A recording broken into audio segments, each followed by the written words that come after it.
بسم الله الرحمن الرحيم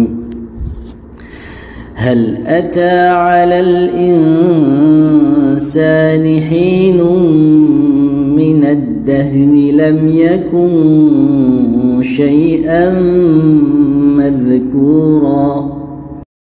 Pembahasan yang ketiga, Islamnya Hamzah dan Umar radhiyallahu anhuma. Pada tahun ke-6 kenabian, Hamzah radhiyallahu anhu memeluk agama Islam. Beliau dulu disebut sebagai orang Quraisy yang paling mulia, sehingga Rasulullah sallallahu alaihi wasallam merasa semakin mulia dengan keislamannya. Adapun Umar bin Khattab radhiyallahu anhu, beliau memeluk agama Islam disebabkan keberkahan doa Nabi sallallahu alaihi wasallam.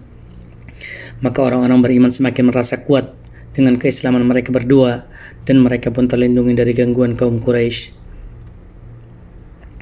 Pembahasan yang keempat, Syi'b atau lembah Abu Talib. Gangguan kaum Quraisy kepada Nabi sallallahu alaihi wasallam semakin berat. Mereka berusaha mengepung beliau bersama keluarganya di Syi'b, yang artinya lembah sempit Abu Talib, selama 3 tahun. Dan di dalam lembah tersebut Abdullah bin Abbas radhiyallahu anhuma dilahirkan. Kaum kafir pun berhasil menyiksa Nabi sallallahu alaihi wasallam dengan siksaan yang pedih. Beliau bebas dari kepungan tersebut di saat umur beliau mencapai 49 tahun. Pembahasan yang kelima, wafatnya Abu Talib dan Khadijah.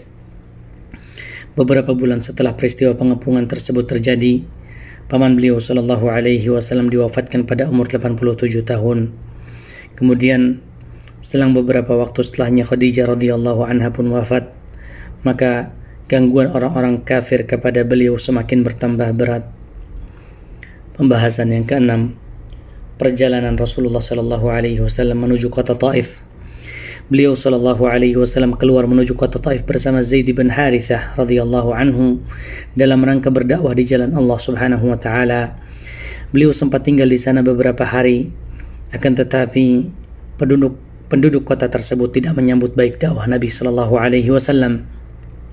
Bahkan mereka mengganggu, mengusir dan melempari Nabi sallallahu alaihi wasallam dengan batu sehingga membuat kaki beliau berdarah.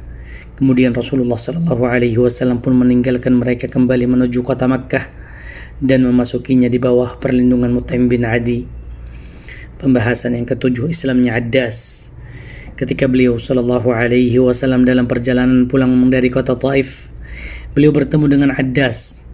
Addas adalah seorang Nasrani yang kemudian percaya dan beriman kepada Rasulullah sallallahu alaihi wasallam. Pembahasan yang ke-8, berimannya jin. Di tengah-tengah perjalanan pulang beliau sallallahu alaihi wasallam menuju kota Makkah, beliau melewati suatu tempat yang bernama Nakhlah. Datanglah pada beliau sekelompok jin yang berjumlah 7 jin dari penduduk Nasibin. Mereka mendengarkan Al-Quran dan akhirnya mereka pun masuk Islam. Pembahasan yang ke-9, Isra dan Mi'raj.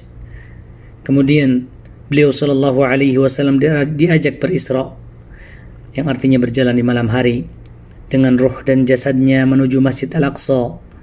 Lantas beliau diangkat ke atas langit dengan jasad dan ruhnya menuju Allah Subhanahu wa taala, dan Allah pun berbicara kepadanya dan mewajibkan atasnya salat. Pembahasan yang ke-10, beliau sallallahu alaihi wasallam mendakwahkan Islam kepada kabilah-kabilah Arab.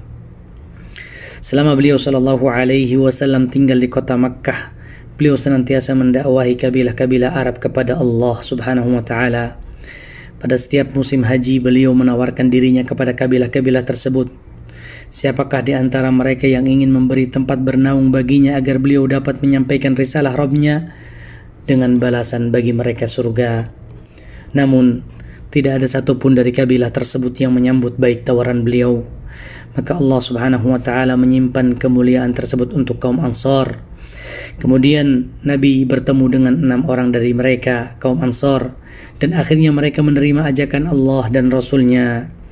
Lalu mereka kembali ke kota Madinah dan mengajak kaumnya memeluk agama Islam, hingga akhirnya agama Islam tersebar di tengah-tengah mereka sampai-sampai tidak ada rumah sampai-sampai tidak ada rumah dari rumah-rumah kaum Ansar melainkan di dalamnya terdengar ajakan Rasulullah sallallahu alaihi wasallam. Pembahasan yang ke-11, kaum Ansar dan Baiat Aqabah. Baiat Aqabah pertama. Setelah itu, pada tahun berikutnya datanglah ke kota Makkah 12 lelaki dari kaum Ansar, di antaranya 6 orang yang telah datang pada tahun sebelumnya. Mereka pun membaiat Nabi sallallahu alaihi wasallam di Aqabah dengan baiat wanita yang tercantum dalam surat Al-Mumtahanah. Kemudian mereka pun kembali ke kota Madinah. Adapun baiat kedua, setahun setelahnya datang kepada Rasulullah sallallahu alaihi wasallam 73 lelaki dan 2 wanita dari kaum Ansar. Dan merekalah yang menghadiri baiat Aqabah yang kedua. Mereka pun berjanji kepada Rasulullah sallallahu alaihi wasallam akan melindungi beliau sebagaimana mereka melindungi wanita-wanita mereka, anak-anak mereka dan jiwa-jiwa mereka. Kemudian Rasulullah sallallahu alaihi wasallam memilih 12 perwakilan dari mereka untuk menyampaikan pesan dan dakwah Rasulullah sallallahu alaihi wasallam kepada kaumnya.